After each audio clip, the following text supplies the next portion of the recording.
மாப்பிள்ள செலவு காசு இல்ல எதனா ஐடியா இருந்தா சொல்லலாம். என்ன ஐடியா சொல்ற ஒன்னும் புரியலையா? ஒப்பனை எதனா ஏமாத்தி எடுத்துனோட ஹோட்டலுக்கு போய் துண்ணலாம். அந்த ஆளை சாதாரணமா இப்படி ஏமாத்த முடியும்? எனக்கு 15 நாள் டாலி எடுத்துங்களா? உடனேப்பா நல்லா இருக்கு நல்லா இருக்கு. நான் அழகா இருக்கிறேன். இந்தா இது வச்சுக்கோ. தேங்க்ஸ்ண்ணா. சந்தோஷமா இருக்கு போப்பா. நான் 200 ரூபாய் கொடுத்து அனுப்புறா. போடா போட நாள்றான் சந்தோஷமா இருக்கட்டும்.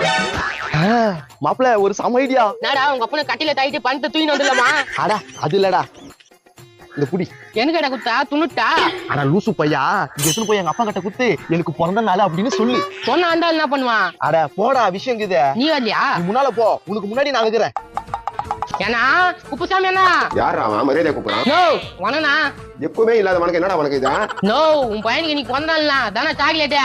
எனக்கு பிறந்த நாள் அப்படின்னு சொல்லு. டேய் என்ன மாத்தி சொல்றா? நீ தான் சொன்ன அவனுக்கு கொண்டாடலன்னு சொல்லியா?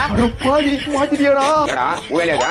நான் சொல்ல உங்க அப்பா நையா பசா தர மாட்டான். மூஞ்ச பாரு. போடா எல்லாத்தையும் கெத்துட்ட. டேய் என்ன ஏமாத்த பாருங்களா?